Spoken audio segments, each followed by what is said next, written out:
Hello दोस्तों, सेक्शूट channel में आपका स्वागत है। एसएससी जीडी एग्जाम 2023 31 जनवरी फर्स्ट शिफ्ट का जैसा कि हो चुका है। आज हम इस सेशन में 31 जनवरी फर्स्ट शिफ्ट में जो क्वेश्चन पूछे गए उसका आज हम एनालिसिस करेंगे। ये सभी जो क्वेश्चन होंगे दोस्तों 100% रियल एवं ऑथेंटिक क्वेश्चन होंगे, तो सेशन को पूरा जरूर देखिएगा। दोस्तों एक बताओ दोस्तों, यदि हमारे इस चैनल पर पहली बार आए हैं तो हमारे चैनल को सब्सक्राइब जरूर कर लीजिएगा और बेल आइकन को भी प्रेस कर लीजिएगा, ताकि हमारा जब भी वीडियो किसी भी कम्युनिटी पे अपलोड होगी तो सबसे पहले आपको पता चलेगा। तो बेल आइकन को जरूर प्रेस कर लीजिएगा और इसी तरह का कंटेंट पाने के लिए हमारे चैनल को भी सब्सक्राइब जरूर कर लीजिएगा और अपने दोस्तों के साथ अधिक से अधिक शेयर कीजिए ताकि इसका सभी बेनिफिट उठा सकें। और हमारे द्वारा जो भी सेशन लिया जाता है दोस्तों उसका PDF आपको प्रोवाइड करा दिया जाता है। तो आप इसका PDF कहाँ से प्राप्त करेंगे सेशन के लास्ट में आपको बता दिया जाएगा। तो चलिए शुरू करते हैं। आज का पहला क्वेश्चन पूछा गया था क्वेश्चन की भारत का प्रसिद्ध पारंपरिक त्यौहार छठ पूजा निम्नलिखित में से किस देवता को समर्पित है। तो छठ पूजा बिहार, झारखंड, उत्तर प्रदेश राज्यों में मनाया जाता है। यह त्यौहार जो है हिंदू चंद्र विक्रम संवत पंचांग कार्तिक माह में मनाया जाता है। यह जो है सूर्य देवता और उनकी पत्नी उषा इनकी छठी मैया को समर्पित है। यह जो एक है हिंदू त्यौहार है, यानी इसका जो करेक्ट आंसर होगा सूर्य देवता आपका करेक्ट आंसर होता। नेक्स्ट क्वेश्चन जो पूछा गया था, इनमें से कौन जो है पंजाब का लोक नृत्य नहीं है। यानी कि पंजाब का लोक नृत्य को देख लेते हैं। तो भांगड़ा, गिद्धा, झूमर, लुड्डी, दंकरा, जुल्ली, सम्मी, धमाली, जागो, क्लिक और गटका, ये सभी जो हैं पंजाब के प्रमुख लोक नृत्य हैं। तो इनमें से 3 आपके ऑप्शन में दिया गया होगा। एक चौथा जो दिया गया था वो लावनी दिया गया था। तो लावनी आपका करेक्ट आंसर होता, क्योंकि लावनी जो है महाराष्ट्र का एक प्रसिद्ध लोक नृत्य है। नेक्स्ट क्वेश्चन जो पूछा गया था, इलाहाबाद स्तंभ शिलालेख किस राजा के शासनकाल का विस्तृत विवरण जो है देता है। तो समुद्रगुप्त के दरबारी कवि जो थे मंत्री हरिसेन इलाहाबाद प्रशस्ति अभिलेख या प्रयाग प्रशस्ति की रचना की थी।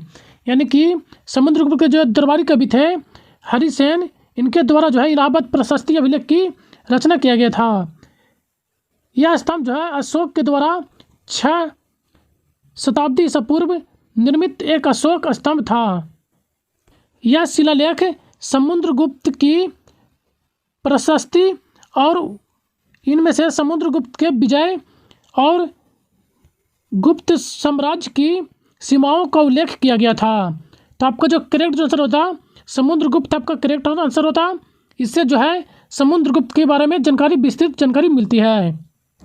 नेक्स्ट क्वेश्चन जो पूछा गया था, अनुसूचित जाति एवं अनुसूचित जनजाति के लिए 10% आरक्षण किस संविधान संशोधन के तहत बढ़ाया गया।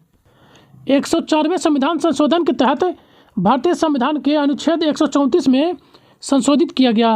लोकसभा विधानसभाओं में अनुसूचित जातियों अनुसूचित जनजातियों के आरक्षण के लिए 10 साल के लिए बढ़ा दिया गया।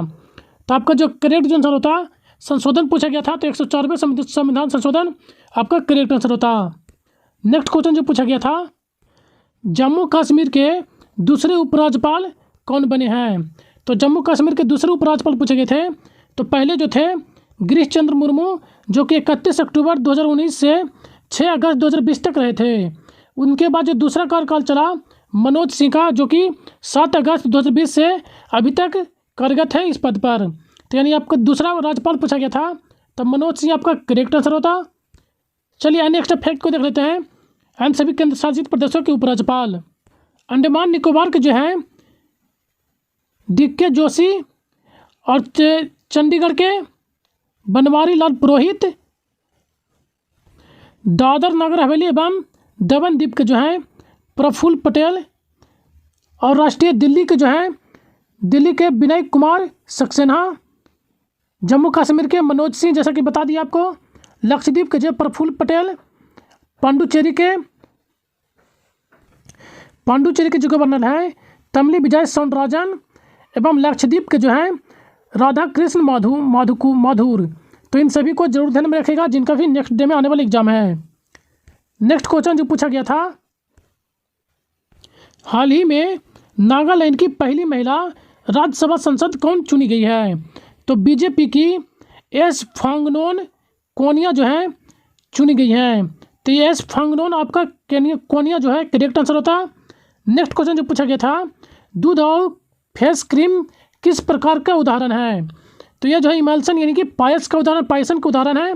तो पायसन आपका करेक्ट आंसर होता। नेक्स्ट क्वेश्चन जो पूछा गया था, द्वितीय गोलमेज सम्मेलन कब हुआ था? तो द्वितीय गोलमेज सम्मेलन 7 सितंबर 1931 से शुरू हुआ था, जिसमें कांग्रेस ने भी भाग लिया था। तो इसका जो करेक्ट आंसर होता है 7 सितंबर 1931 आपका करेक्ट आंसर होता, क्योंकि यह जो है दूसरा सम्मेलन कब हुआ था इसके बारे में पूछा गया था।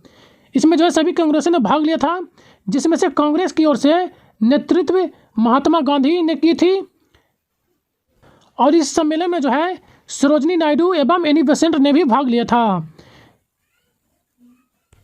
महिलाओं की ओर से जो है नेतृत्व जो किए थे वो एनी बेसेंट ने किए थे।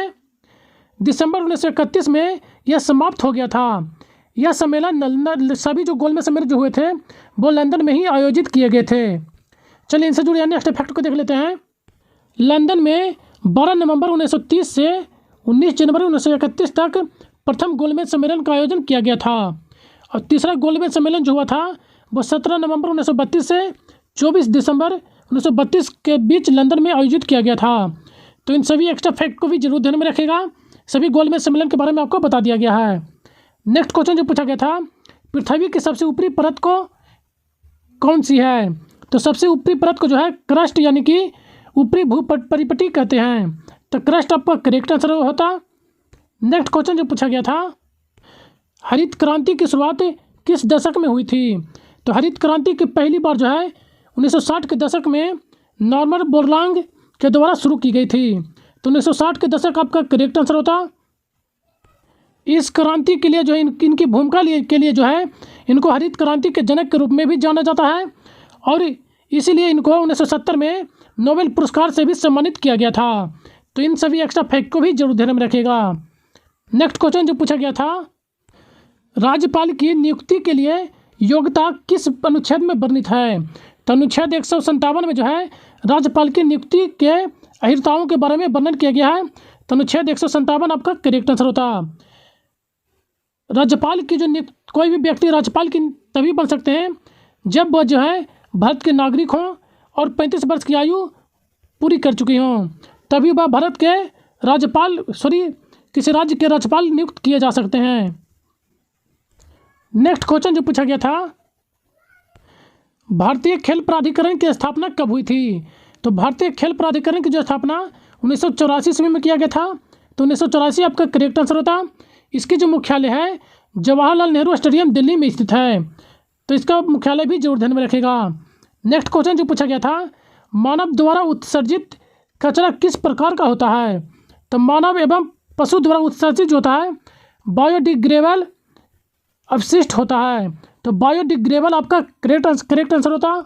यह जो है प्राकृतिक एजेंटों के द्वारा भी तोड़ा जा सकता है। नेक्स्ट क्वेश्चन जो पूछा गया था, मौलिक कर्तव्य 42वें संविधान संशोधन 1976 के द्वारा किस समिति की सिफारिश पर जोड़े गए? तो स्वयंसिद्ध समिति की सिफारिश पर जोड़ा गया था। तो आपका जो करेक्ट जो आंसर होता है स्वयंसिद्ध समिति आपका करेक्ट आंसर होता। इसी संविधान संशोधन के द्वारा जो है भारत की प्रस्तावना में 3 शब्दों को जोड़ा गया था, समाजवादी, पंथनिरपेक्ष और अखंडता। इन 3 शब्दों को भी जोड़ा गया था। और भाग 5 के क में जो है नागरिकों के लिए मौलिक कर्तव्यों को जोड़ा गया था। तो भाग 4 के क में इसे जरूर ध्यान में रखिएगा, मौलिक कर्तव्य निहित हैं। नेक्स्ट क्वेश्चन जो पूछा गया था, हरित क्रांति का मुख्य उद्देश्य क्या था? तो भारत में जो पहली बार हरित क्रांति 1960 के दशक में प्रारंभ हुआ था, जिसका उद्देश्य जो था भारत में कृषि के उत्पादन में वृद्धि करके भारत को खाद्यान्न के क्षेत्र में आत्मनिर्भर बनाना। तो आपका ये जो होता करेक्ट आंसर होता, आत्मनिर्भर एवं कृषि क्षेत्र में वृद्धि करना। हरित क्रांति का जो सर्वाधिक जो प्रभाव देखा गया वो गेहूं एवं चावल में उत्पादन में सर्वाधिक वृद्धि देखा गया था। इसमें जो सफलता मिली थी उच्च उपज देने वाली बीजों की किस्मों के प्रयोग के कारण हुई थी। तो इन सभी एक्स्ट्रा फैक्ट को भी जरूर ध्यान में रखेगा। नेक्स्ट क्वेश्चन जो पूछा गया था, छठी का दूध याद दिलाना मुहावरे का अर्थ पूछा गया था। तो इसका जो अर्थ होता है बुरा हाल होना, संकट में पड़ना या बहुत कष्ट आ पड़ना, यह इसका अर्थ होता है। तो इनमें से देख लीजिएगा, इस रूप में जो भी आपके ऑप्शन में दिया गया होगा वो आपका करेक्ट आंसर होता। दुर्जन, नेक्स्ट जो क्वेश्चन पूछा गया था कि दुर्जन का पर्यायवाची शब्द यानी कि विपरीतक शब्द पूछा गया था। तो इसका जो विलोम शब्द होता है सज्जन, सहृदय, अच्छा आदमी। तो इस रूप में जो भी दिया गया होगा आपके ऑप्शन में वो आपका करेक्ट आंसर होता। नेक्स्ट क्वेश्चन जो पूछा गया था, सार्थक का विलोम शब्द पूछा गया था। सार्थक का जो विलोम शब्द होता है वह निरर्थक होता है। निरर्थक आपका करेक्ट आंसर होता। नेक्स्ट क्वेश्चन जो पूछा गया था, पानी का पर्यायवाची शब्द पूछा गया था। तो पानी का जो पर्यायवाची शब्द होते हैं बारी, पानी, नीर, सलील, टोय, उदय, जीवन, अमृत, मेघपुष, संबर, पेय, सारंग, जीवन, धनसर, वन, बिंस, अम्बु, सर्वमुख, आब, उदक, स्वधा, ओज, ये सभी जो होते हैं पानी के यानी कि जल के पर्यायवाची शब्द होते हैं। तो इनमें से देख लीजिएगा जो भी आपके ऑप्शन में दिया गया होगा वो आपका करेक्ट आंसर होता। आज हमें बस इतना ही क्वेश्चन मिले दोस्तों। यदि कंटेंट पसंद आया हो, यदि कंटेंट 100% रियल है तो एक लाइक तो जरूर कीजिएगा और अपने दोस्तों के साथ भी अधिक से अधिक शेयर कीजिए ताकि इसका सभी बेनिफिट उठा सकें। और इसका PDF जो है हमारे टेलीग्राम चैनल पर प्रोवाइड करा दिया जाता है। तो हमारे टेलीग्राम चैनल को जरूर ज्वाइन कर लीजिएगा, जिसका लिंक जो है डिस्क्रिप्शन में दे दिया गया है।